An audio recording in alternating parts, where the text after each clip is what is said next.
Good morning, everybody. Thank you very much for joining us today. We really appreciate your attendance with us.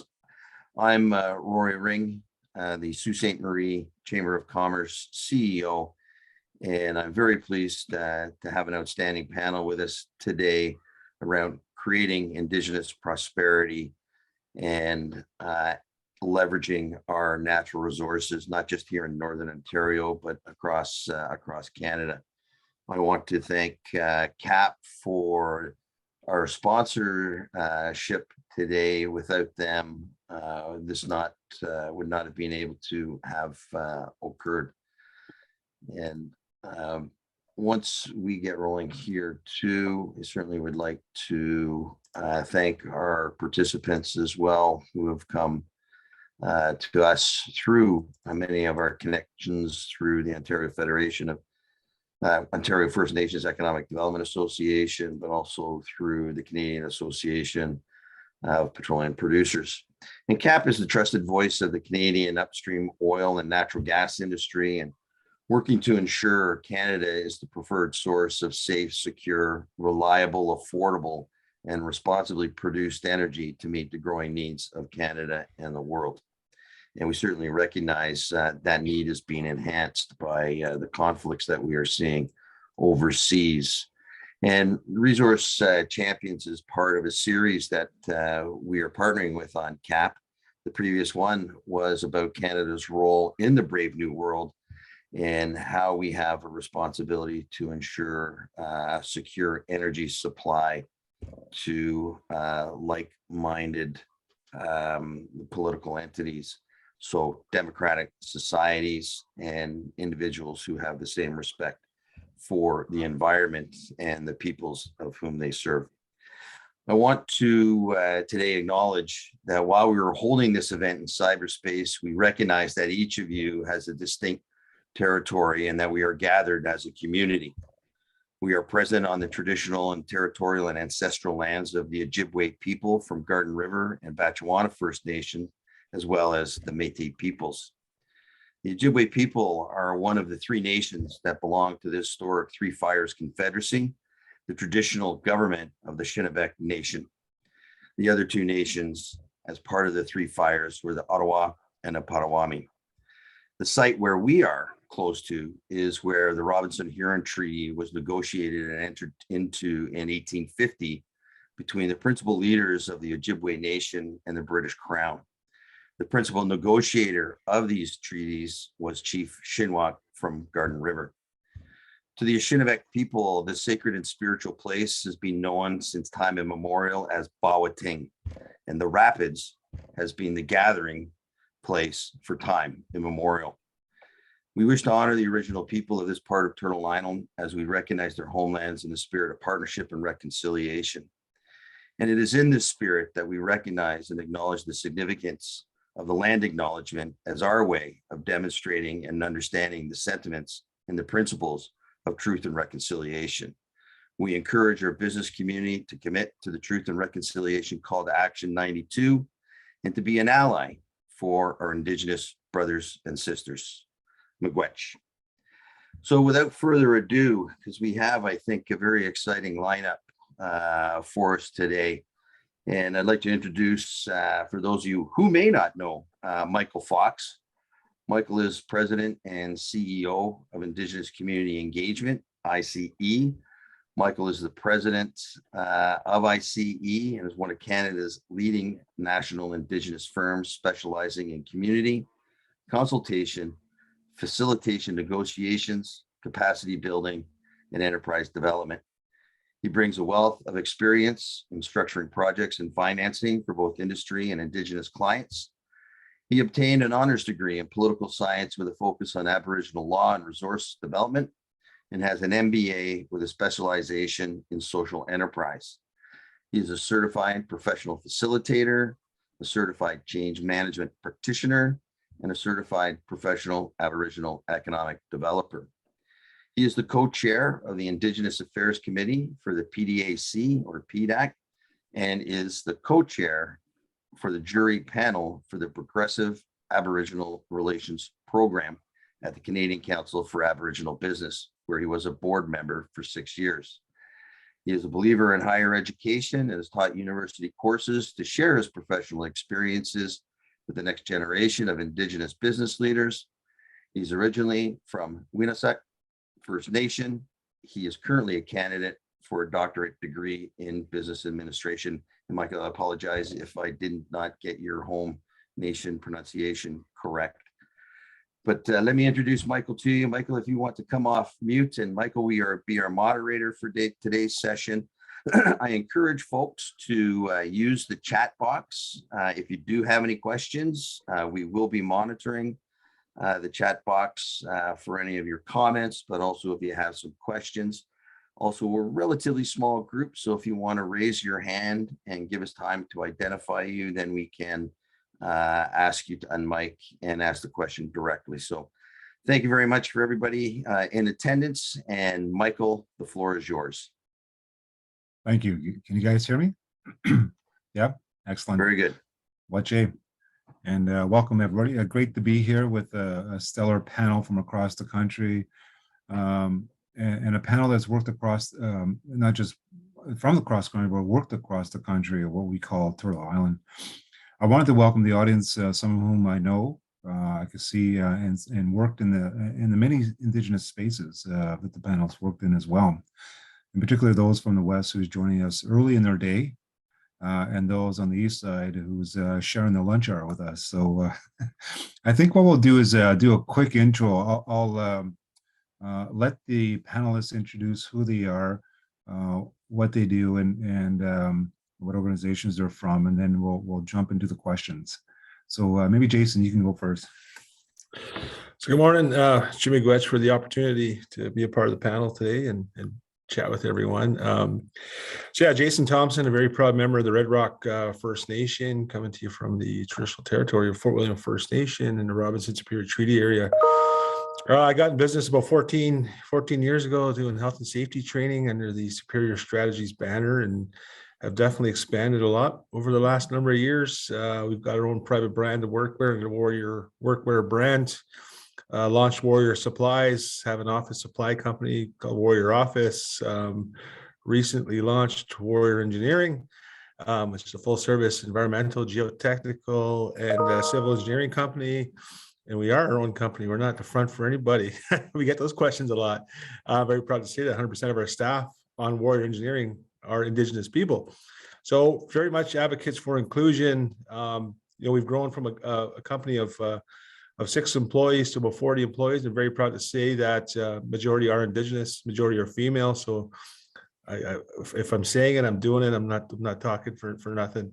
I'm just, I'm very, very proud of that. Also very proud to acknowledge that I'm the founding member of the Anishinaabe Business Professional Association here in Northwestern Ontario.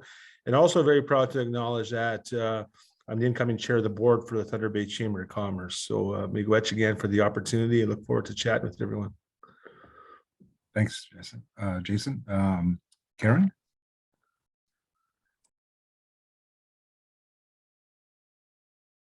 Oh, you're muted.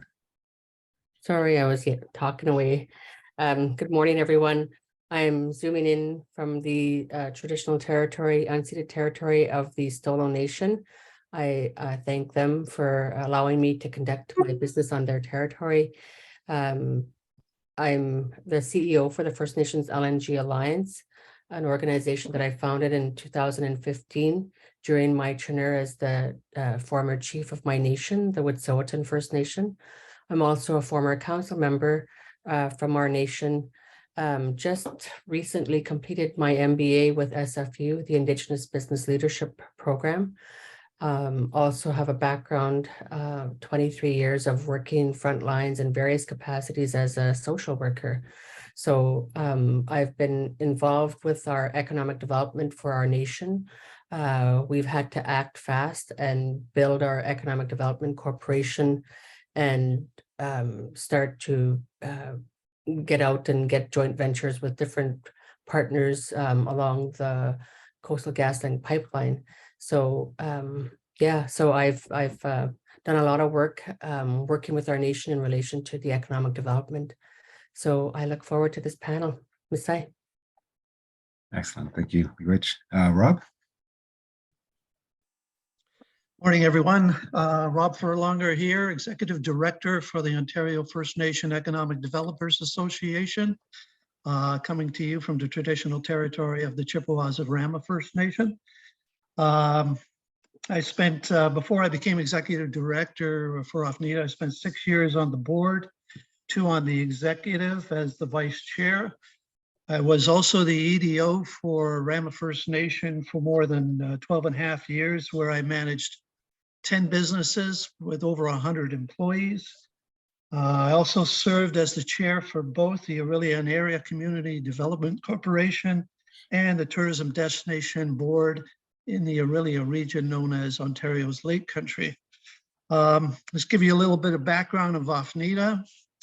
It's a nonprofit organization that was formed in 2009 by Ontario First Nation economic developer officers and their communities, basically to support the development of First Nation EDOs in their positions and their communities' economies by providing skills development training and economic development certification programs. We also offer mentor support with skilled experienced EDOs and industry experts.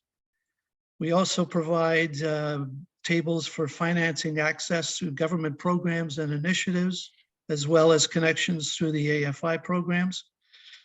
We also provide networking opportunities through conferences and coffee meetups, info sessions. We also conduct industry research to help identify economic opportunities and capacity gaps. And we're also acting as a government liaison and communication for our members. So glad to be with you. Excellent. Thanks, Rob. Okay, so maybe we'll just start into the first questions for our panel here. So, resource development in Canada is a major contributor to the economy. Indigenous communities did not benefit in the economic development in most of Canada's history. Now, with the Supreme Court of Canada rulings in the past 20 plus years on Aboriginal and treaty rights, and with the Truth and Reconciliation's call to action, what has significantly changed in your mind about how resource companies relate to Indigenous businesses? Maybe Jason, you can start first. Yeah, for sure. Definitely, there is a lot of cautious optimism relative to those discussions, and the favorable rulings have definitely been a positive thing. However, in recent history, we're seeing it still, where the EPC contractors and such are still finding ways to exclude Indigenous people. We're seeing it right now. I'm going to tell you, I'm a brutally honest person here. And the fact that, where, we're talking about labor shortages, yet our communities are still sitting at 70 to 90% unemployment rates is completely absurd, in this day and age. We're seeing, where pre-qualifications and such like that, are set high to, exclude our people. And unfortunately, contractors are willing to rather pay a penalty than to actually focus on inclusion, which to me is absurd. But we are seeing a lot of positive aspects to this as well. We are seeing, continuous growth, on the Indigenous business sector side. My fear is that, the small mom and pop operations, 1, 2, 6 employees are still falling behind and not getting the opportunities. So I think there's some opportunity, and I think ultimately what needs to happen from my perspective is the larger corporations need to have more oversight and measure results, right? And there has to be consequences to these results. One of the things that's really got me excited is relative, to the mining sector, Mike, which you know very well, is the fact that, we have a lot more Australian based companies coming to Canada to open up mines and are acquiring mines, and their process for inclusion seems to be having a lot of success, and I'm excited for that, because it starts at an early age and getting people involved. But I think from my perspective, we need some of the large corporations to step in, provide more oversight, be allies of the Indigenous people, Indigenous businesses.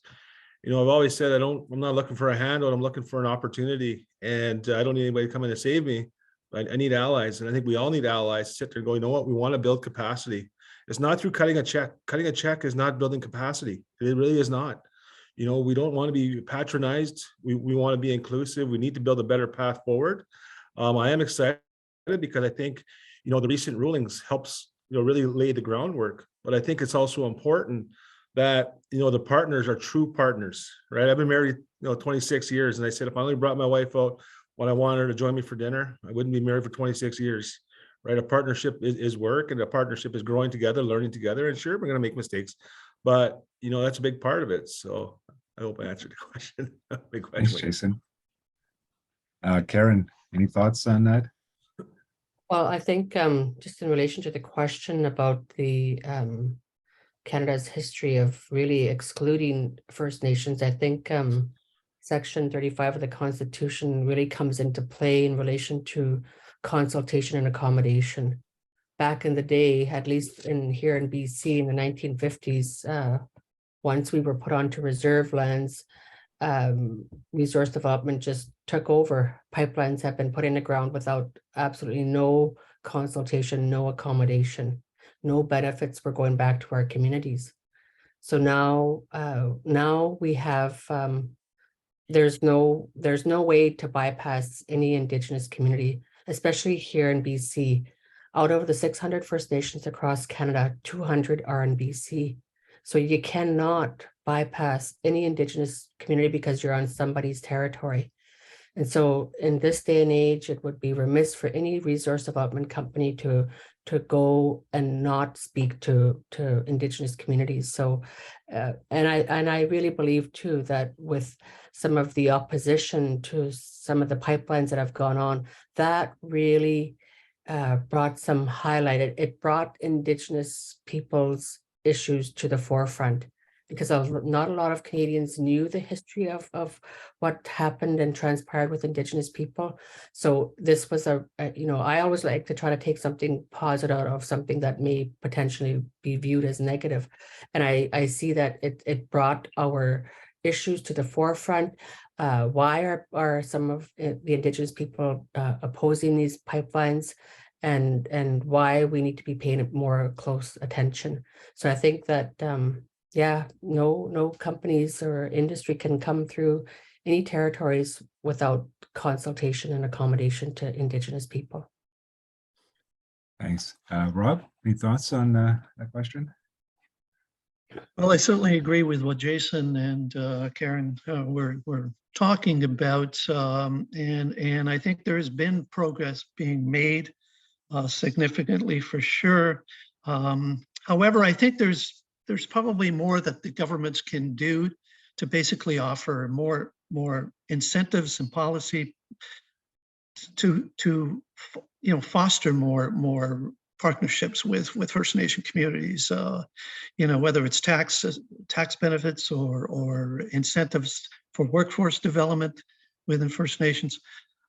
They need to lead here with bringing the parties together more than they have. We're starting to see certainly private corporations, put more effort behind this. They're seeing the benefits of doing that and the goodwill, but the governments really need to show more as well as far as bringing that together. That's about as much as I've got to offer on that. Speaking of big corporations, like many of them are now developing reconciliation action plans that have Indigenous procurement requirements, meaning they want Indigenous business to be in their supply chains. What have been your observations with Indigenous spending targets, and what is your personal experience with procurement, and how can it be improved? Jason? Yeah, I think, we're definitely seeing movement, positive movement, from different organizations, right? And we're seeing it. I'm going to speak, I'm the kind of person where, if I think if people need to be called out, we'll call them out. And those that need a pat on the back, we'll do that too. Ontario Power Generation, as an example, they've definitely been a leader relative to inclusion. What I'm seeing, it's short term, but, the fact that they're moving this big ship, in turning it around in such a manner as quickly as they are is exciting. From my perspective, they're definitely a leader in the short term, that I see based on results. And we're seeing a lot of that. We're seeing a lot of positive movement. I'm going to go back and I'm going to kick somebody in the butt here. It's the federal government. The federal government's not moving quick enough. We're facing, as an Indigenous business, more barriers created by ISC to hire Indigenous businesses, utilize Indigenous businesses from the ISC.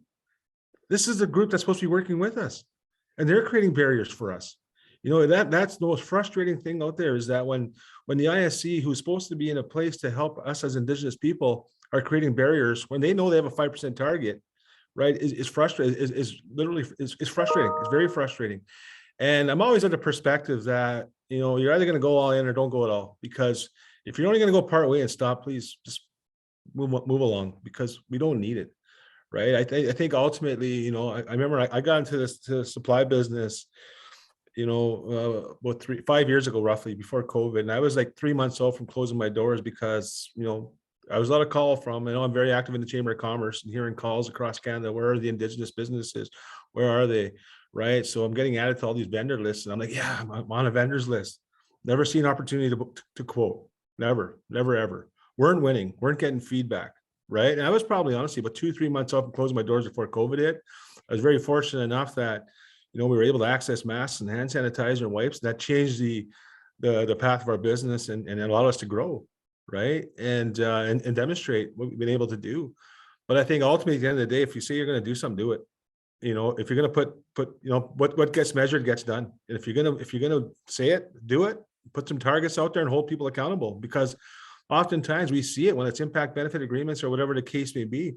There oftentimes, I kind of, say they're like New Year's resolutions. I'm going to lose 20 pounds this year. If I don't do it, well, I'll try again next year. And no consequences. There's got to be consequences, or you're not going to do it. Right. And I'm very passionate about this stuff. So, but it's true. You have to do it. You either go all in, or don't even want to say it. Don't bother saying it, because I don't waste your words, because, it's like land acknowledgement. I say, if you're going to do a land acknowledgement, please bring us in. If you're not going to bring us in, don't do the land acknowledgements, because we don't need the words. We don't need to be patronized. Right. We want to be partners. Big West. Thanks, Tom. Jason. Karen? Well, I think just in relation to the whole notion of procurement requirements, I think one of the issues that we dealt with our nation was there was 3 streams of different procurement opportunities for our nation that were sort of put into our project agreement with Coastal GasLink, and those 3 streams were camps and catering, security, and clearing. But we, and then when we met the threshold, they just figured, well, we've met the threshold, we can just walk away now. But our particular nation had persisted. We persevered, and we said, look, we want more opportunities. For example, if there's different sections of the pipeline, we asked them for direct award. And they were, we had to fight our way through to get some of these opportunities. And some of the pushback was, well, there's overlaps in your territory, so we need to be able to say no, because it'll be a big fight on their hands. So if there's a will, there's a way.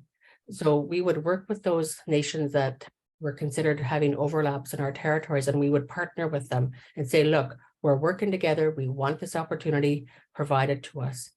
The way we viewed it is if you're going through our backyard, we want to say, we want direct award contracts, and why not? I think that was one of the ways we had to continuously persevere with the company to ensure that Indigenous people along the pipeline were taken care of. And one of the principles that we use is it's not about capitalism. It's about making sure everybody's taken care of, that nobody's being left out. So we really try to look at inclusion and ensuring that, all 20 First Nations are included. How do we, create a win-win situation here? So I think, not only do we talk about direct awards, but, we've been finding ways to ensure that our nation was able to secure contracts along the pipeline route, not only in our section, but across all sections. So I think that was really important and critical for us. Excellent. Rob? As you know, Michael, we just delivered a conference on Indigenous procurement in Ontario back in August. And what we found was from many of the panel discussions was that private industry is actually leading the way with Indigenous procurement at this point in time. And the governments have a lot to learn from their examples. Right now, both the province and the feds are probably less than half of 1% in Indigenous procurement of their total budgets, which out of $20 billion a year is significant. So there's a huge opportunity here with the federal and provincial government. It's probably in the $1 billion range, and there's no reason why we shouldn't be able to have access to this. The problem is that the federal government has put a lot of money behind PSIB program and officers, but there isn't a lot of action, as Jason pointed out. There is no follow-up. There is no learning from private industry as far as making the process simpler and easier to get involved in these opportunities. So right now, OFNEED is leading the way in this right now, because we see the opportunity is significant in the tune of $1 billion. So we're putting together a committee to basically examine the processing, to examine the significant opportunities and what types of industries and what types of services and supplies that we can meet. And we're going to go back to our communities and show them where the development should be. And then we're going to try and talk to private industry about partnerships and development on that side so we can take advantage of this. So that's where we're at. And, private industry is leading the way. And a lot of it is, they've seen benefit in this, and they've established, Indigenous relations departments that's focusing on this with their procurement departments as well. So they're making sure that they're meeting their goals as far as 5 or 10% of their procurement budget is concerned. So things are happening on the private side, but we need to make stuff happen on the government side. So there's it's been referenced that there's 60,000 Indigenous businesses across Canada. Many of them are probably small Indigenous business, sometimes 1 or 2 employees. What do you think are the challenges for these Indigenous businesses, and what can others do to support their growth and success with the emerging opportunities? Jason. Yeah, thanks, Mike. Yeah, you know what? Again, just getting back, look at these different sectors we're dealing with, whether it's government or energy or mining. Oftentimes, if we look internally, we look at the barriers and analyze the barriers that are being put in place, right? Whether it's relative to, insurance requirements, that sort of thing. It truly is a barrier. We have to identify those barriers and say, what are we doing to remove those or making it easier? We're having that conversation, yesterday within a group here. We're getting ready to launch another company here next little while. But that's one of the conversations we're having is around, what are the barriers, right? And look to address those. They don't have to be there oftentimes, right? You look at some of the big corps here and the different bidding platforms and the fact that you got to be ISNet certified is not cheap, right? You look at these different platforms and what's required, like it's ridiculous. And then you're sitting there going, well, I need you to be qualified in Ariba. I need you to be qualified in ISNet. You need to be on this platform, that platform, Ariba, blah, blah, blah. Man, you need a team. You need a team of 100 people to be able to do that.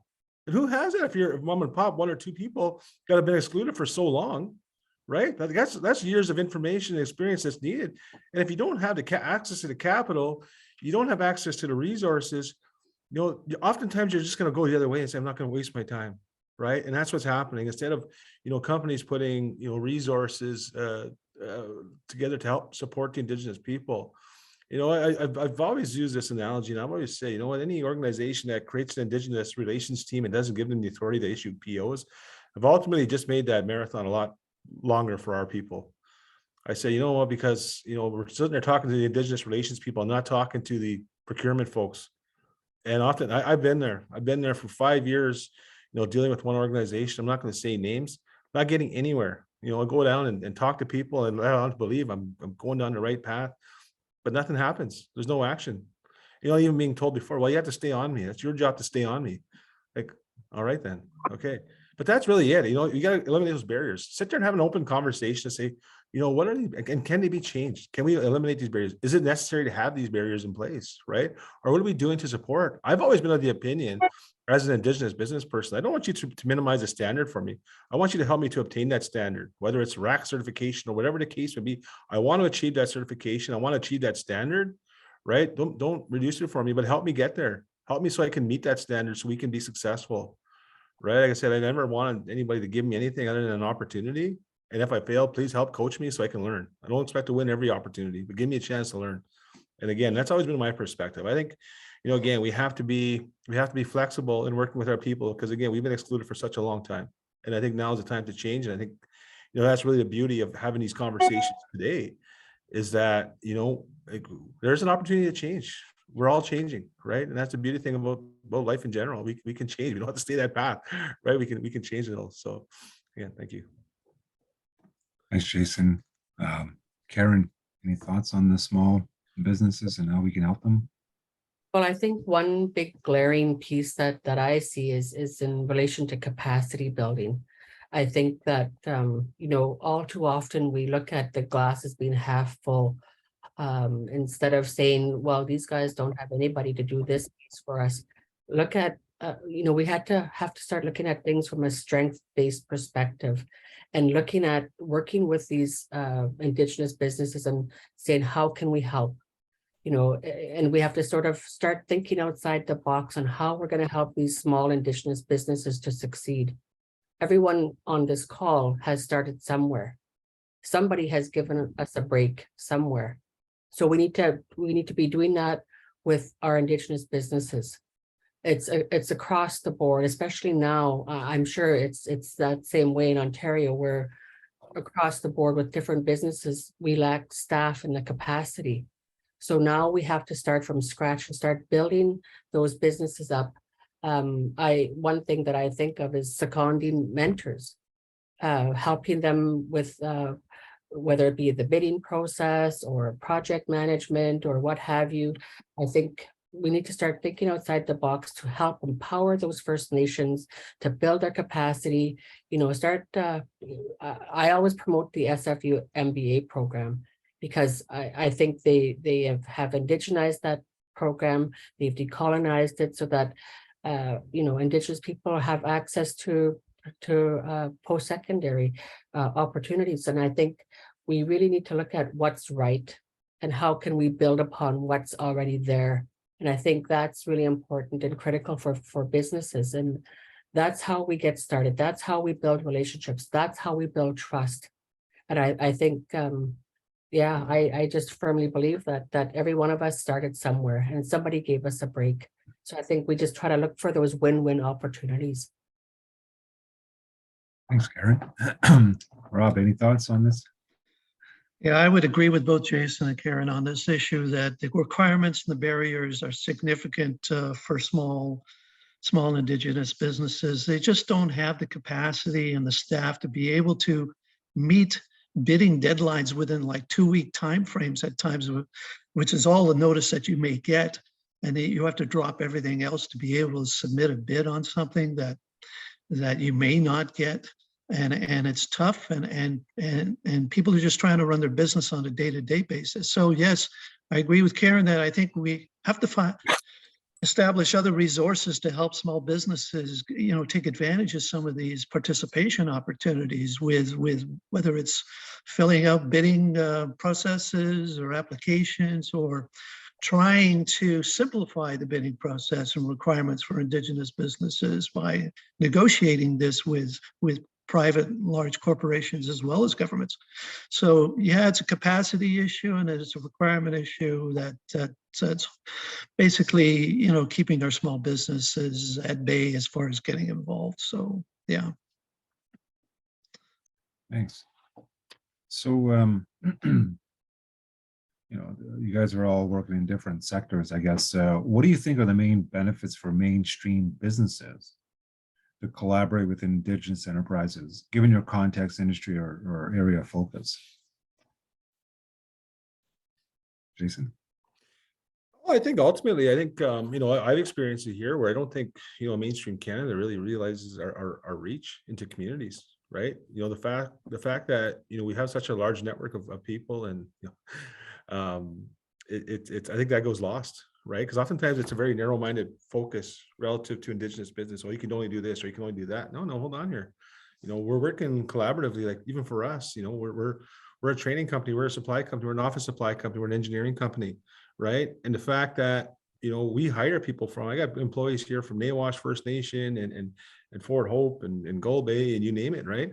But the fact is that we're working with, a business like mine, I can speak for myself, that, we're working with a variety of different other organizations that may have tools and skills and resources available to help industry, to help achieve their targets and their ambitions for inclusion, right? So I think that's important to understand that, again, we're working,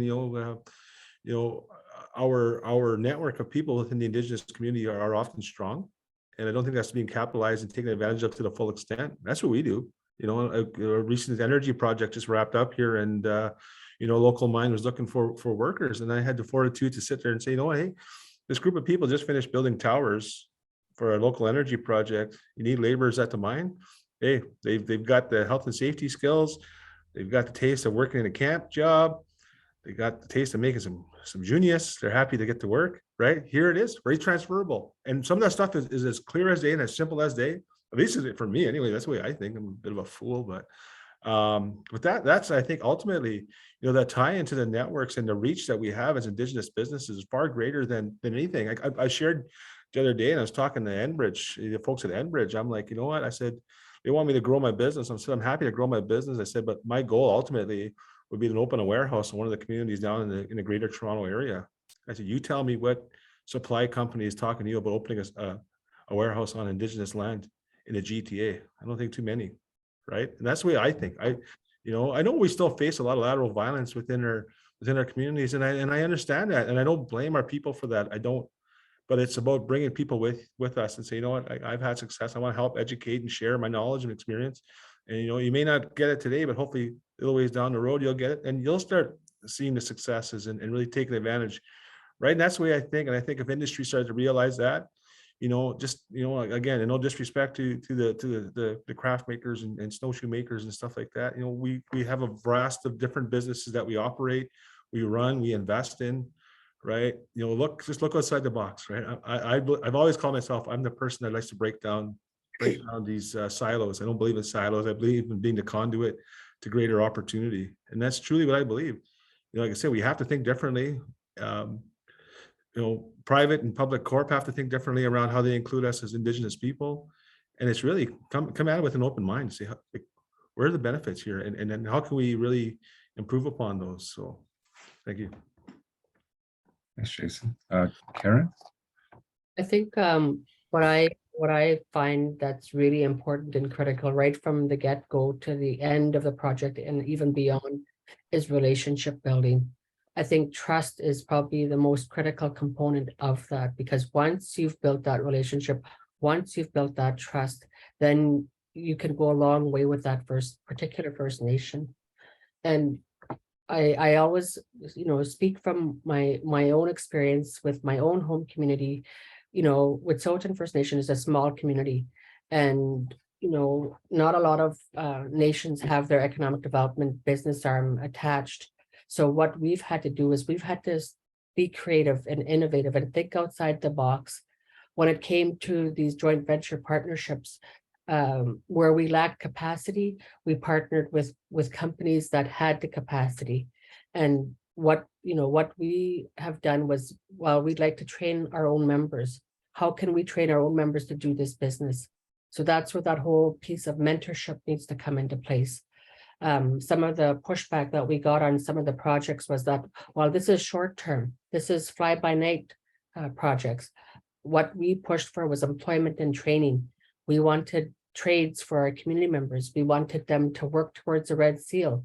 So those were the long-term outcomes that we expected for our members, because not only will they have a job, but they'll have a career under their belt once the project is completed. So thinking outside the box, thinking about what is it that our community needs, its capacity all throughout, whether it be in the administration office, whether it be in finance, whether it be in project management, across the board, we need capacity. These companies can, start to work with First Nations communities to help us to build those capacities and find ways and means to deliver programs and training services for our nations. I think that the pandemic has taught us a few things. We can do programs and services by Zoom. We can, get into a community, teach them what they need to know, and get them certified, get them qualified for these jobs. So I think there's so much things and opportunities that we can do to work with First Nations to help build and empower their communities in relation to capacity. Thanks, Karen. Rob? Yeah, I think large corporations have a responsibility to all communities that they work in, whether it's Indigenous communities or local municipalities or regional, areas of employing and utilizing the skills and developing the economies within where their projects lie. Strong local economies make for a strong Canada, and Indigenous people have just as much to offer as far as skills and knowledge are concerned as any other community does. So it's in the best interest of large corporations to support that and strengthen the local economies, so the total economy of Canada is much stronger as well. It all involves, as part of the reconciliation process, and we can't have true reconciliation until we have economic reconciliation, and this is part of that. So yes, we've got a lot to offer, and large corporations should be involved and responsible for involving us. And Michael, if I could just jump in for one moment, because Sure. this is a great segue into introducing Ruby Littlechild, who is the National Director for Indigenous Relationship, and her contact information is in the chat box there. But I on the sidebar asked Ruby if she could maybe join us and give us a comment on what SNC-Lavalin is doing and what your role is, Ruby. My role at SNC-Lavalin is to indigenize the company. I find I'm the conscience when it comes to Indigenous relations. I'm a res girl at heart. I'm from Muscatine, Alberta. I too believe in higher education in order to create shifts in our society and in our communities. And here at SNC, I've been leading their reconciliation plan, their Indigenous procurement department. We have engaged over 200 Indigenous businesses. We're doing a lot of work. And what I find, yes, there's racism that still exists, but I prefer to work with the allies and the non-Indigenous allies and the champions that want to help us build communities and build capacity. And I know, I work closely with Michael Fox on another project. Are you Welcome. seeing any differences across the nation, Ruby, when you deal? Obviously, there's many Indigenous communities throughout Canada.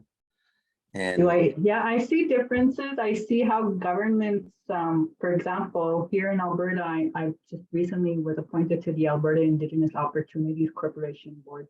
It's $1 billion backstop fund to build for Indigenous projects. And I find we need that more out east, but I like to, because we just got colonized here in Alberta, we just agreed to treaty 142 years ago, whereas out east, they've been colonized longer. I feel it's I say this from my Treaty 6 perspective, no offense I feel it's the racism and oppression is more embedded out east, whereas out here we have more Indigenous allies. It's harder, I just find, because out east, the First Nations have been colonized longer. That's my own perspective. Sorry if I offended anyone. we appreciate the comments for sure. And if I can just go to the chat as well and maybe put Ruby Carroll Sweezy on the small a small business owner. And then Michael, I'll turn it back to you. Thank you. No, this is good. I like the Ruby? audience participation. What's that? Hi. Oh, sorry. M- I didn't notice we Hi, have two Rubies on the channel today. My name's Ruby Sweezy, and I am sole proprietorship of Ruby's Art Metal Decor.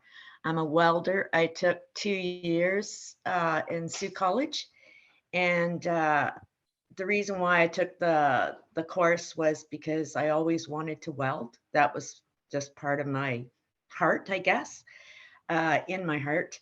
And I wanted to take our culture and actually put it into my artwork. And what I found here is I did get a garage set up, an industrial garage, one that I could afford, but that fell through. So I found it very difficult here to find a garage that I could afford. I can't afford $3,500 a month plus utilities because of all the stuff that I use is like it's expensive. So I only have limited funds. That's pretty much it. And I just found that the struggle of finding something that I could actually do my artwork in is really, really difficult here. I just don't want to be able to be put into a spot because I'm a woman. I find it's very different, and being Aboriginal, I just found that it was very difficult. I also found that I haven't given up. Believe me, I haven't given up. I've been working with copper, so that's kind of helping me a little bit here and there. So I make dream catchers and whatever else I can actually do without the welding part of it. But I've been doing pretty good with the way I've been doing things. I do plan on doing workshops, and I want to empower women, and I have a list that would like these workshops. And so that is something else that I'm going to be doing as a process. So that's kind of like where I'm at. So I'm just kind of like at the beginning. And so, I mean, I've looked at so many industrial garages here that's it's just overwhelming of the prices and what they want you to do. One was 3,500, and I had to do a new roof, and like it was just stuff like that I just found very discouraging. But that's where I'm at. Keep on plugging, and I will make Jason very proud and say a blatant commercial for the Chamber of Commerce. Give us a call, because that's what we can do. We can connect you to our membership that may be able to assist you. I put my email, Ruby, in the chat box. Okay. It's rory@ssmcoc.com. So feel free to reach out to me, and we can reach out to our membership. Thank you. Miigwech. Thanks, Ruby. Thanks, both Rubies. Okay, why don't we ask this last question, and then we'll open it up to the audience. Any questions for the panelists? So we talked a lot about big corporations. How can mainstream small and medium-sized businesses contribute to economic reconciliation? So, we sort of got the big, most chamber of commerce are small and medium-sized.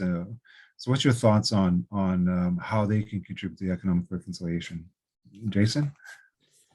Yeah, I think here locally, we've been talking about this for a little bit here in Thunder Bay, and I think again, we've always heard this conversation around, well, how do we engage with First Nation people? We're like anybody else. Have a conversation, have a cup of coffee, get out, get involved, right? I look at here locally, we have the DFC high school here, and we got students coming into town from the northern communities, and give them an opportunity to come work. get engaged. It's all about building relationships. Truly is. Karen mentioned it earlier. It's about building relationships, right? Integrating people. Again, I think it is quite simple. We do cultural awareness training, and part of our, message is the 3 cups of tea approach. And ultimately, it really is about building relationships. And, again, I think it's, we are a major contributor to the economic drivers of each community. I don't care where you are. If you got an Indigenous community around you, next to you, we are a major part of that economic driver. I remember having a conversation with our local president of the Hotel Association here, and she talked about the impacts and how much of an impact, a positive impact, the amount of business conducted here locally by the communities that come in and hold gatherings and bring people in and stay here, how much of an impact it has on the Hotel Association here in Thunder Bay. Right. So again, it's respecting the fact that, we are very valuable members of the community. Right. And the fact that we can't overlook that, it's important that, at the end of the day, if you start looking at your business and where it's coming from and who's spending the money, oftentimes a good majority of the revenue generated by those small businesses are by Indigenous people. And that's a fact. And I think that's the important part, is that, we don't want to be treated any differently. We want to be welcomed in. We don't want to have security following us around and following us down every aisle. That's not a nice place and not a pleasant way to be going about when you're doing your shopping, right? And it's about respecting. And I think it's all about cultural awareness training and understanding, right? I've always said, you see a homeless Indigenous person on the street, you see me, just a different set of circumstances, right? That's truly it. And again, I think it's all about respect. It's all about understanding and building relationships. And, I really think that it truly is the path forward is working together in collaboration and saying, what, the prosperity we're seeing here, I know in Northern Ontario, I think right across Canada, there's a lot of prosperity on different energy projects and mining projects and this and that. We want to benefit from that. We're tired of living in poverty. We're tired of having that conversation where your next meal is coming from. And we're hearing the chief say, what, we want to be owners. We want to be owners in projects and not just getting crumbs, right? I think that's the message going forward. Thanks, Mike. Thanks, Jason. Karen? Well, I think just in relation to the question about how can mainstream small and medium-sized businesses contribute to economic reconciliation. First off, I think there needs to be a genuine understanding of our past. We cannot undo the past, but we can learn from it and find ways to work with the Indigenous communities. And I think one of the ways they can do that is by having a desire to learn about our history, learn what the Truth and Reconciliation Commission is, the report that was done in 2015, the 94 calls to action, which the term economic reconciliation derives from. I think that's important. Learn what UNDRIP is, what it is and what it isn't. And then also the missing, murdered Indigenous women and girls. Those are huge issues that each First Nation across Canada deals with on a daily basis. We here in BC, we have the opioid crisis. It seems like that it was, overshadowed by COVID, by the pandemic. And it's a real issue across the board in northern, rural, and remote communities. So I think really learning about all of these different issues that Indigenous people face and find ways to come in and support those communities, learning about the community's history. And we continue to say it, building those relationships. There's no other way around it. We got to find ways to start building those relationships. How things were done in the past don't work. We have to find new ways to work with Indigenous people because we're here to stay. UNDRIP is here to stay. And, people see UNDRIP as a veto for First Nations to say no to projects. No, it isn't. We finally have a seat at the table. We finally have a voice at the table where we're able to say, yes, we support this project, or no, we don't. And these are the reasons why. So I think that being stewards of the land, that whole environmental issue, I think, and then trying to balance our economy, I think those are two things that each First Nations across Canada wrestle with. Our economy and really trying to find ways forward for our nation. So I think those are ways that I think companies can really start to find inroads in working with Indigenous communities. Thanks, Karen. Rob? Yeah, I agree. The relationship building is extremely important, especially for small and medium-sized Indigenous businesses. And I echo what Jason says, that they need to get involved in local chambers and dev, development corporations where they have a seat at the table and can shape policy and plans and show people what they can do. In our chamber in Aurelia, we had an opportunity to bring people out to the reserve, to our businesses, to show them what their businesses were all about. So, we did these after 5 types of get-togethers, and it went a long way. So yeah, get involved with local chambers, dev corporations, and regional economic development committees, so that you are involved at the local level. And that's where a lot of business for small and medium-sized businesses start from.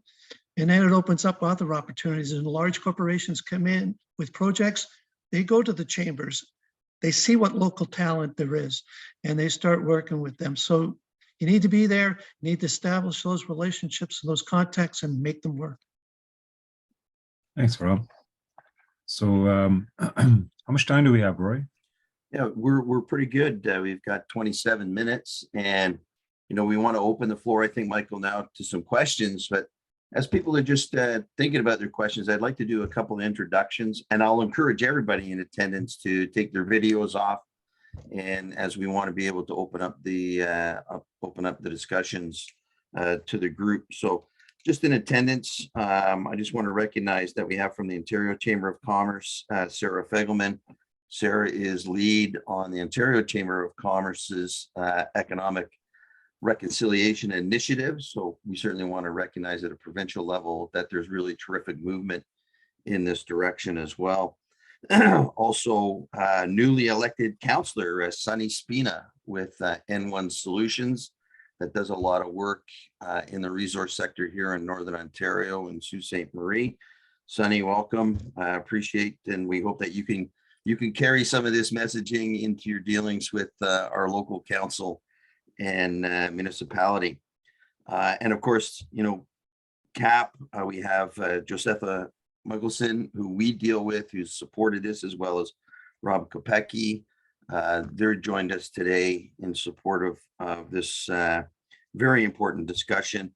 And then from our board of directors, Jennifer Rushton, Katrina McKeekin, and our newly minted president is what we call Karen Bird. And we're extremely proud to have Karen leading our organization. We were founded in 1889, and Karen is our very first Indigenous woman to be leading our organization. And Karen, would you say a few words, please? We appreciate it. Sure. I am Little Thunder Woman of the Bear Clan from Batchewana First Nation. My English name is Karen Bird. I was telling Rory that I was multitasking, and I was just getting off another forum as I was logging into this one, and the other one was also around entrepreneurship and Indigenous innovation, which I think leads very closely into a lot of the topics that we've heard our panelists talk about today. And there was a couple of really obvious themes that were crossing both around, and when I listened to Jason, I think, oh my God, that's my voice coming out of a man's body, because we speak very similarly. I call people out. I'm not rude, I'm respectful, but you're going to hear me. You're going to know what I'm saying. I don't mince any words. I don't sugarcoat anything. I ask the questions nobody wants to ask, but everybody's thinking. I do all those things. So Jason, I feel like we're a kindred spirit, and I think at some point we should probably get together on some things. And I think I heard you say you're the incoming president for the chamber for next year. So that's totally amazing. Congratulations on that. Just a couple of things, since we have a few moments, I'm going to just interject here and say a couple of things that I just wanted to give food for thought as well. Is a lot of what I hear going on with our people is around the poverty, housing poverty, energy poverty, retirement poverty. and how these kinds of conversations are allowing our people to move from that scarcity and poverty mindset to prosperity, the things that we were talking about today. And asking, there's lots of questions around from corporate Canada, what can we do? Or how can we help you better? Or us giving the advice of, this is what we want. We don't want a handout, we want partnership.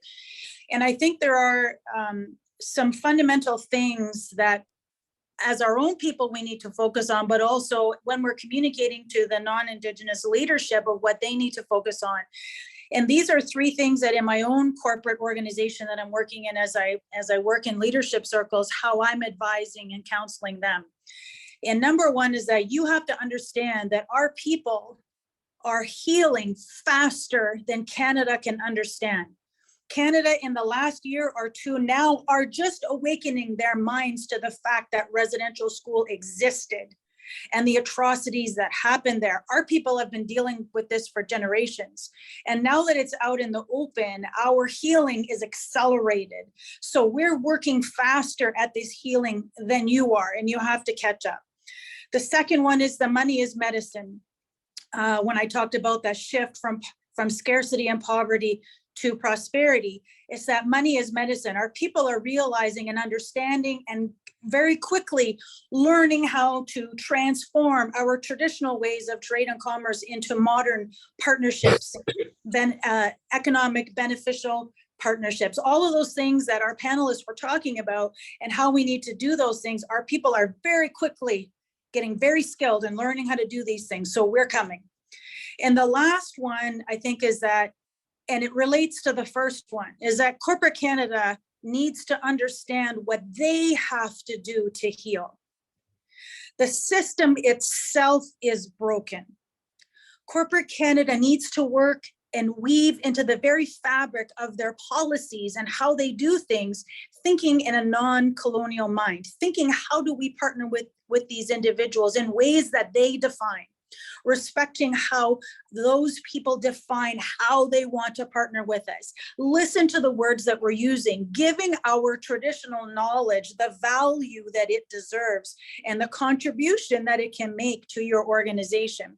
And so I think that for the most part right now, corporate Canada thinks their way of healing is donating money to organizations that are doing the work. And that's not the case. Corporate Canada needs to heal itself. And so I think if you add those three things onto everything else that all of our panelists said, thank you so much to our panelists today. If you add that onto everything that they've said and you give it some thought, you'll have a really good strategy on how you build meaningful relationships with our people moving forward. Thanks, Karen. Karen, and now you know that she lives up to every aspect of her Ojibwe name, Little Thunder Woman. And that's why we're so proud of her, because she gives such a great voice to our chamber and our community. Michael, I'm gonna steal your role and ask you a question based on what Karen has said because of your experience, and that's money to medicine concept. And then I'll go to Karen Ogen if I can. But participation in these projects is about creating prosperity for the community. And how important is that to ensure that these communities participate to build infrastructure for the community, whether it's education, hospitals, all those things that many of us take for granted in our own communities? Yeah, that's a very good question. The Indigenous economic ecosystem is complex on its own. So you get, someone like Jason, who on one end, sort of the Indigenous entrepreneur, building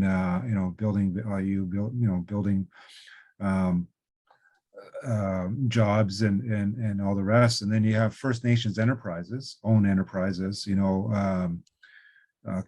doing their thing too as well, sometimes tied to a specific project, sometimes tied to the local economy, depending on where they're located. And then you got, sort of Indigenous organizations like ROMs, that incubate and support Indigenous businesses. So, depending on where you are in that spectrum, you're going to have different priorities. But what's premised on, the economics of anything is sort of the, infrastructure, public facilities. You know, you really can't. I remember this one chief Connie McKay, and I was a young man. I worked at an Aboriginal financial institution, and I was there, you know, just all focused and, you know, young and you know, bright-eyed and just trying to help the community with their economic development strategy. I remember she said this. I remember she goes, "Mike, I know you're smart. I know you're smart in business. I know, you know, trying to help us with economic development. But she goes, we need not just an economic strategy. We need a social strategy too. You know, like, you know, like you can help us with the opportunities I was working on a hydro project with them, you know, with this project that's going to generate opportunities. But, you know, having an unhealthy workforce, you know, for that, it's not going to work. You know, like, so we have, you know, you're walking into, you know, pre-existing socioeconomic conditions, you know, created from past public policy, you know, and then we're now dealing with that situation. And that's the same thing. I mean, I got Indigenous employees and you know, there's intergenerational impacts. I got probably more bereavement leaves, you know, with my Indigenous than my non-Indigenous, because it's just the nature of families. You got bigger families, a lot more, you know, social ills sometimes in those families. And you know, as an Indigenous employer, I'm just looking at my policy and sometimes just throw it out and say, you know, just out of the, you know, just knowing as an Indigenous person, okay, I get it. Like, you need to be with your family, because so you got to make the adjustments, you know, like as an employer, as a First Nations, you know, and then building strategies, a package of strategies that may include, you know, health intervention, you know, health facilities, just basic infrastructure that mainstream people take for granted, you know. And that's why these organizations exist, to help with that. Yeah, Karen, Ogen, what are you seeing out west and the role that this notion of economic reconciliation and project participation is doing for your communities, and the future that it could lead to for your communities? And you're still on mute. Sorry, I coughed. That's why I put myself on. You've been doing a great job considering you're under the weather. Yeah. Well, I think really out here in the West, I think that you know, people see the opposition as something negative, but I think that if anything, when you try to look at things from a strength-based perspective, it's opened the eyes of not only BC, but of Canada on why there's such resistance. Why is there resistance to resource development projects? Because we have never had that seat at the table. We've never had a voice. We've never had any benefits go back to the communities. You know, we've had to do a real learning curve here in BC in relation to pipelines. People thought pipelines were something that just were coming about. They don't know that pipelines have been put in since the 1950s with absolutely no consultation, no accommodation to Indigenous people. Nowadays, like I've said earlier, no projects can go through anybody's territory without that consultation and accommodation. And, you know, when our community started to engage with industry and government about this, we had to do our community consultation and teach our community about like what is going on? What are these projects? How come we have a say now when we didn't before? And I think it's been a real learning curve, not only for our communities. And, you know, we had to do our community consultation along the whole process of the project. And what our community did was, you know, because we've just relied on ISC, Indigenous Service Canada funding, we were basically managing poverty. So either we had to look at, one, do we maintain the status quo, or do we go out and do something different? So sitting down, talking to industry and government about these major projects in our territories, you know, there's going to be benefits coming back to us. And that's what we had to hone in on. And how were we going to manage that? You know, from my perspective, from our small community, we had to develop a 4 or 5 pillar system. When we get our own source revenue, it goes back into the education and training pillar. You know, The residential schools is part of our history within education. So we need to make those turn things around and make them positive. In order to build capacity within our communities, we need to build that education and training pillar. The health and wellness, all of the intergenerational trauma that our people have experienced through residential schools, the 60s scoop, all of that has impact on our communities. It's like being cut off at the knees and expected to walk. So we need to really find healing as our foundation and overcome our past, reconcile our own past, do reconciliation within our own communities and promote healing. The housing, we have such a lack of housing, a housing shortage, poor housing, overcrowding in housing. So we need to find a way forward for our communities to live in healthy homes, just so that our families can grow and prosper, to have a good, safe environment, a roof over your head. And then language and culture, I think, is another critical component that we've been looking at. Without our language and culture, we become just brown people living within a community. We need to know who we are and where we come from. And I think that whole premise of governance is really important. We've learned the concept of nation building. What does that mean to us? What does self-determination mean to us? It's taking our guiding principles, our values and principles of who we are. One of the concepts that we've learned is it's not about capitalism. It's not about getting rich. It's about taking care of our community, making sure no one gets left behind. It's not a competitive atmosphere. It's about making sure we take care of everybody in the community and that nobody gets left behind. And we include everybody in the community. And I think those are really important principles to live by, and really doing some community development and making sure our community members are being taken care of. And that to me is about showing what economic reconciliation means to us, because we got to start somewhere. Healing is part of what we need to do, whether it be in leadership, whether it be in business. We need to reconcile our past so that we can move forward. If I can chime in, thank you very much, Karen. That's phenomenal. I think I heard this terminology before. It's nothing about us without us. And that's the important part, right? There's far too often organizations are trying to come in and save the Indian, right? That theory is long gone. We don't need saving, we need allies. But Karen from your organization hit the nail right on the head as well. I'm the person that will also call out these large organizations that love to donate to Indigenous events, put their name flash over, sponsored by so-and-so. It's like, donate jobs, donate opportunities, because the other stuff is inclusion is work. Inclusion is hard work. It's not easy work, right? And that's the important part to understand. Inclusion is hard work.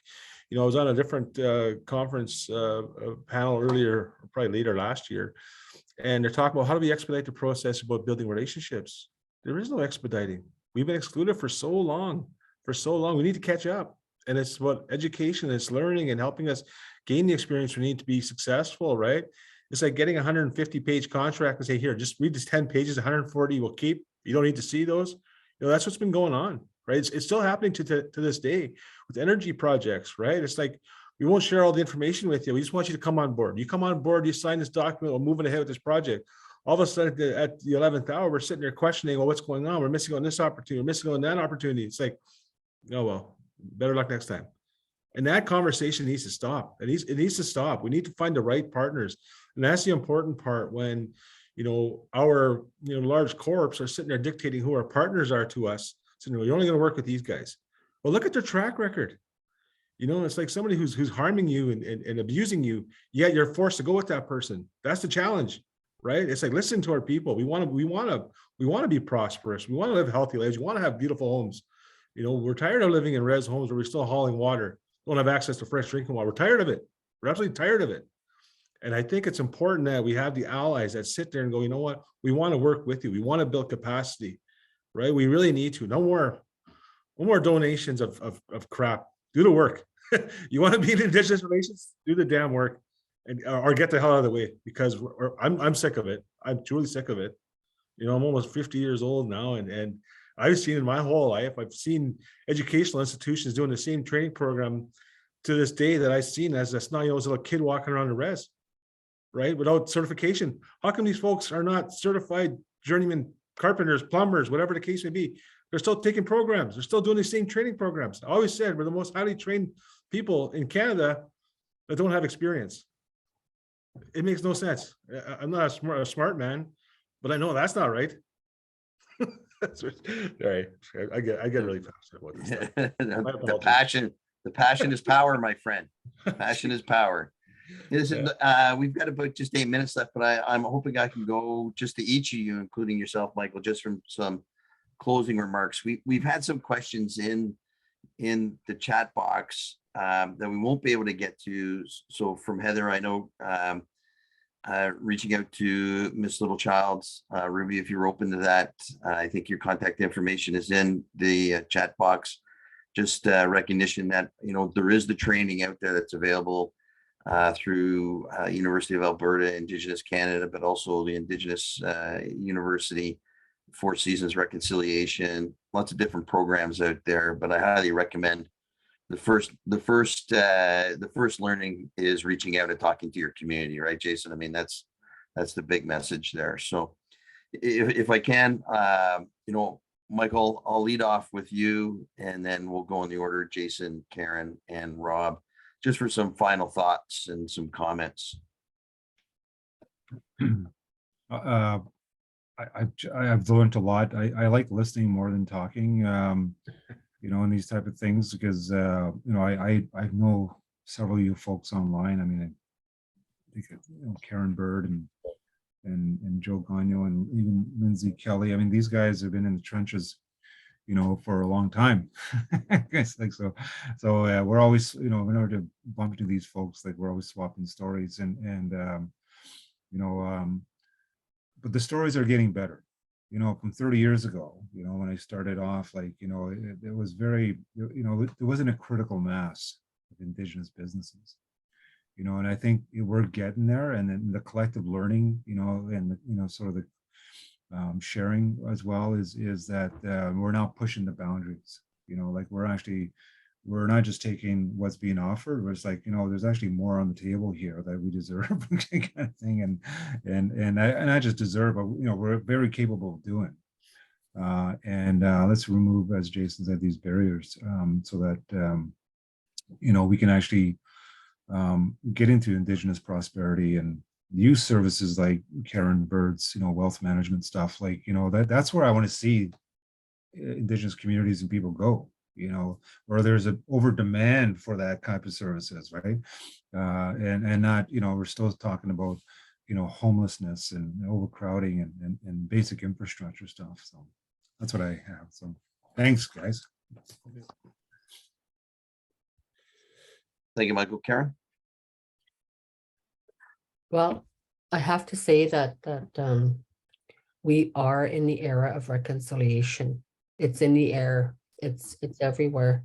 I think that since the finding of the 215 children unmarked graves in Kamloops, Secwepemc, I think it brought about the real, like the Truth and Reconciliation Commission report.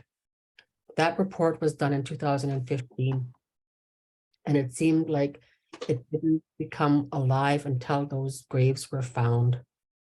I think it really opened the eyes of not only Canada, but also to the Indigenous communities that this stuff really happened to us. You know, what was meant for schools and learning and education became burial grounds for our people. And that's not what education is about. You know, some of the presentations that I do, I talk about when I might be the only Indigenous person in the room. You know, imagine yourself, each of you that have children on this call, your 3-year-old baby being taken away in the back of a cattle truck, not to be seen for 10 months. A 3-year-old baby. That was our reality. And then we're expected to perform in mainstream society like nothing happened to us. I think That's where we have to, like you say, come on as allies, come to a place of understanding our history. Don't feel sorry for us. Come alongside us and say, how can we help? How can we become your ally? How can we help promote healing within your community? How can we help you to build capacity within your community? I think when we come to collaborate and partner on all of these different issues that communities face, I think that's where we start to build those bridges, build those roads of trust. I think those are critical pieces. And I think there's still a lot of people across Canada that don't know our history. And, you know, they want to work with industry or government. Well, guess what? You're going to have to take that history 101 on Indigenous people, because there's no way around it. You know, we're, like I said, we're here to stay. There's no way around it. You got to sit and talk with us. You got to build those relationships and learn about what reconciliation is. Learn about UNDRIP. Learn about missing murdered Indigenous women and girls. Learn the Truth and Reconciliation Commission and come from a place of understanding. I think that's really important, not only to us, but to everyone else in Canada. And I think we're in this new era, this new space. We got to start building that new ground for good, prosperous relationships. Ms. Lai. Thank you, Karen, which is very powerful. Jason. Yeah, Miigwech, I think Karen nailed it. It's nailed it out of the ballpark. You know what? Well, like I said, from my perspective, I've always been very active in the community. And I'm not just looking out for Indigenous interests. I'm looking out for the interests of everyone. That's why I volunteer. That's why I volunteer for the Chamber of Commerce, right? We want to see the community as a whole prosper. And it's just because, you know, I'm a brown face sitting on a board that didn't include us a lot. You know, I'm looking out for everybody's interests. Trust me, we want to see the prosperity of everybody. It's not just our own, but, you know, we use the platform. If there's a platform to give our Indigenous people a voice, we're going to do it. I'm going to do it every time. I remember Chief Will Wendigo asked me before, former Chief Will Wendigo, he's asked me, he says, Jay, he says, where do you get all this, where this energy from? He says, where's that come from? Where's the drive? I said, you know where it comes from, Chief? I said, is that my dad was told long ago he couldn't speak his language. He didn't have a voice. He would not have a conversation with many people. He'd hide his head and not look him in the eye. You know, a very quiet man. He lost his voice. And many of our people lost their voice. I said, I owe it to those people, including my father, that lost their voice, to give them a voice. I said, that's why I'll speak. And like Karen mentioned, I'll be very respectful. You know, I'm not going to speak in a way of disrespect. You know, I have to share this story with you. I called out an energy company here a while back about how they, you know, promised, you know, these opportunities of grandeur for projects just to win the project. And then when I started calling them out, you know, they come back at me and said, Jay, are you afraid to get blackballed? I said, I'm afraid I've been blackballed. What do I got to lose? You know, that's the reality of it, right? You know, we've been down this path, but on the flip side of that is that when you start calling industry out, you're all of a sudden you're made to be the bad guy. I don't want to be the bad guy. You're the one who made the promises, not me, right? I'm just trying to hold you accountable. And that's how things flip, right? They flip like that. And I'm going, you know what? I believe I know what's right in our perspective, from my perspective anyways, of what people are promising. And then there's this, I'm not going to say a sense of entitlement, but there's a sense of you know, being inclusive, right? And again, it's hard work. It is very hard work. We got a lot of people that are going through a lot of social challenges, and Mike mentioned it, others mentioned it, right? But it is hard work. Nobody ever said inclusion was going to be easy. It's going to be a lot of work, but we can't forget our people that are struggling, right? You know, you think about, you know, I think industry oftentimes reaches out to chief and council to come and help and be a part of conversation, but chief and council are not only dealing with economic development opportunity, they're dealing with social issues, and those are great social issues, right? So there's many challenges, right? And I understand it, and I think we should all respect that. But I truly appreciate the opportunity. I love being on the panel with everyone here. I love the questions. Miigwech, thank you very much. Thanks, Jason. And Rob, quickly, and then I'll have our president, Karen Bird, close off. Yeah, I agree with everybody that I think progress is being made, but it's too slow and we're not there yet. I think we're at an inflection point right now where we've got the attention of the rest of Canada, and we need to be in the driver's seat. No longer are we sitting in the back seat. We need now to make the demands of taking control of certain things. we shouldn't expect government and private and large corporations to drive the relationships. We need to do that. We need to take control of that. We need to reach out and make those things happen. We need to make the demands on certain types of sectors, things like gaming, things like energy, things like finance. These are the types of things that we need to control for our own economies and not allow somebody else to dictate exactly what the playing field and the policy should be. We're right now in a position where we've driven awareness. People want reconciliation, but we need to drive it. Thank you, Rob. Karen? Miigwech, everyone, for attending. Thank you again to our panelists for all your very important perspectives and your strong words. I know a lot of times when we get together and we start talking about economic prosperity, some strong words get flying around, but that's what needs to happen. So any of the audience that is maybe new to hearing any of this or joined because you wanted to learn something new of what you can do, sometimes these relationships and these changes can seem complicated. So pick one thing that you can do and affect in your job, in your role, in your business, in your community, and work hard as hell on that one. Like Jason was saying, inclusion is work, and that's what it's going to be, but everybody's got to do their small part. So thank you again, everyone, for attending, and thank you for those that organized and for taking time out of your day to join us. Thank you, Miigwech Pamapi.